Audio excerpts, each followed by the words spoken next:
नमस्कार, स्वागत करतनी आप सबके एक बहुत बढ़िया ब्लॉग्स में। तो हे गाइज, अभी फिलहाल हम किचन गार्डन में बानी, देख सकतड़ा। आ किचन गार्डन में हम आइल बानी प्याज कोड़े खातिर, कबारे खातिर। हमार प्याज हो गई बाटे तो वही खातिर हम आइल बानी। शाम के समय बाटे, काफ़ी खूबसूरत नज़ारा बाटे आसपास। ये प्याज कोड़े खातिर आइल बानी। तो फिलहाल चल के देखा जाए, इसका टाइम अगर पूर गई बा। आप देखा कैसन बैठल बा, तो कोड़ला के बाद पता चली। तो फिलहाल स्टार्ट कइल जाओ इधर से। देखे में तो फिलहाल ठीके बा, जवन बा ओकरा के ठीके कहे के चाहिए। तनिक हमार प्याज कैसन बैठल बा, ये कैमरा पर सुना दीजिए, इधर दिखाइए इधर।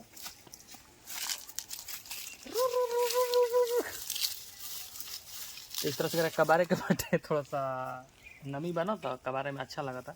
मतलब उतना खुरपी की जरूरत नहीं है, टाइट फिटिंग नहीं है, काफ़ी आसानी से आए करके। रुको तुरंत हम 10 कबार का दिखाओ तनिक हमारे प्याज कैसन बैठल है। थोड़ा सा घास भी ज़्यादा हो गया, लेकिन काफ़ी अच्छा लगा था। कहाँ से हमने किसान का पैदा ले बनी है ना, तो ये सब हमने के शुरू से कैले बनी सन, उगैले बनी सन। तो मतलब काफ़ी और साल नहीं लगा, मतलब होता है अपना अपना से अपना घर में काम करता है। कोनो कोनो थोड़ा सा टाइट बना तो वो छूट जाता है, वही में तो काल खुरपी से उखाड़े के पड़ी पाएगा।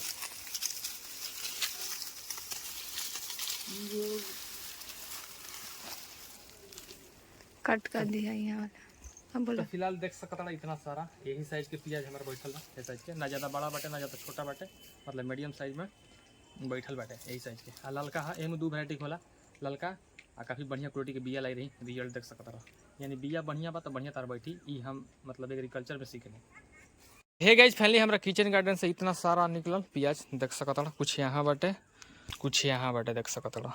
तो फिलहाल आप लोग दिखावा तनी, यही साइज के बाटे हमारे प्याज, मतलब यही साइज के, ना ज़्यादा बड़ा बना छोटा बाटे, मतलब यही साइज के मीडियम साइज के बाटे। आ रेड वाला हटे, मतलब काफ़ी बढ़िया, मतलब बढ़िया बाटे काफ़ी, जो ऊपर से मिले ओकरा के बढ़िया कहे के चाहिए। तो फिलहाल ये रहल गमला। आ कुछ अभी बच गई बाटे, तो ये वाला आज नहीं, आज तो शाम हो गई। कल करके सुबह में कोड़ दिया जी करके बहुत पतैया भैंस खाली सन हो। हाँ बढ़िया बा, हाई वाला घर खातिर हो जाए, जो पतई बा अगर भैंस खा जाए। फिलहाल मतलब वेस्ट ना हो कि दोनों यूज में आ जाए। तो फिलहाल गमला में प्याज हो गई, अभी जाए कैसे कपार पे देखा तनी कैसे व्यवस्था लगता। हम देख सकते हम अपना कपार पे ले ले बनी, हालांकि ज़्यादा वजन नहीं, लेकिन फिर भी कपार पे कुछ ना होके वैसे थोड़ा सा गड़त आते। हाँ मतलब काफ़ी अच्छा अच्छा। कहाँ रख दे हमें, फिलहाल के दराजा में रखेगा, घर में नहीं रखेगा। तो फिलहाल काफ़ी अच्छा लगा था। ये वो ग्रामीण जीवन लाइफ बैठे, मतलब काफ़ी मस्त लगता है।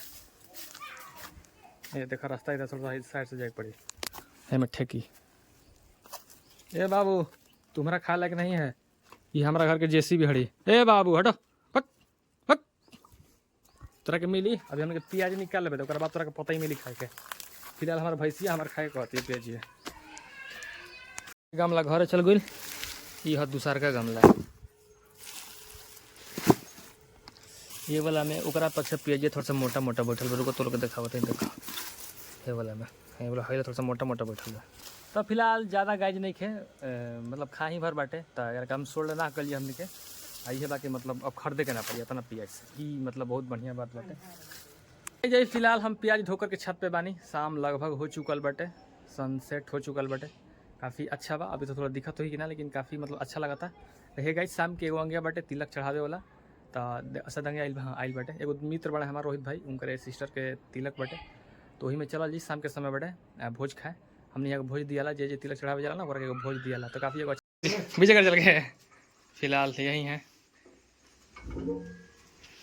आई ऐसा ठकुराई हम ना कि जब तक तू केवाड़ी ना खोलब तब तक तार केवाड़ी खटखटावते रही, यानी ऐसा के ठाकुर के मतलब जरूरत बटे।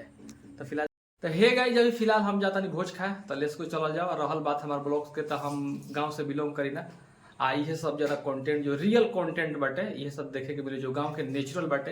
एक एगो अपन मजा बा, एगो अपन प्यार बा, एगो अपन अपनापन बाटे, ऐसा मतलब गांव के सोसाइटी। तो है गाइस, फाइनली हम देख सकते हैं बैठ गए बनी। काफ़ी बहुत ज़्यादा गर्म बाटे, अभी रुको यार, अभी स्टार्ट करने तो दो। काफ़ी ज़्यादा गर्म में सावधानी से खाए पड़ी। है गाइस, फाइनली रहल खाना देख सकते हो, काफ़ी ज़्यादा सब आइटम मिल गई बाटे। तब स्टार्ट कर जाओ भगवान जी के नाम लेकर के। थोड़ा सा गर्म बात, थोड़ा सावधानी से खाए पड़ी। तो हे गाइस, फाइनली हम भोज खा के अपना घर आ गए बानी। भोज के बात कर जाओ तो मतलब ऑल आइटम मतलब बहुत बढ़िया था, टेस्टी था। हर चीज़ में कोनो मतलब शिकायत वाला मौका नहीं था, बहुत बढ़िया मतलब खाना था। और दूसरी बड़ी बात कि उन लोग का जो बिहेवियर था, पूरा परिवार एकदम एक्टिव रहे खियावे खातिर। कि के आइल कहाँ आइल के कार कहाँ बैठा है, बट ये जनरली आज के युग में मतलब हम देखत नहीं बहुत सारा शादी ब्याह में गई ऐसा देखे के मतलब नहीं मिलत, लेकिन बहुत परिवार कहाँ बिठावे के बा कहाँ खिलावे के बा, मतलब पूरा परिवार तत्पर था। ये चीज़ बहुत अच्छा लगा। तो अब तक कल जाएगा बा ब्लॉग्स में तिलक पे जाएगा बेटा, तो कल तिलक वाला ब्लॉग्स बनी। तो है गाइस फाइनली हम लोग एंड करता नहीं। आई होप कि वीडियो अच्छा लगा होगी। तो जल्द है वो नेक्स्ट वीडियो मिल जाए, तब तक खुश रहिए, मस्त रहिए। आप सभी को हमारी तरफ से राधे राधे।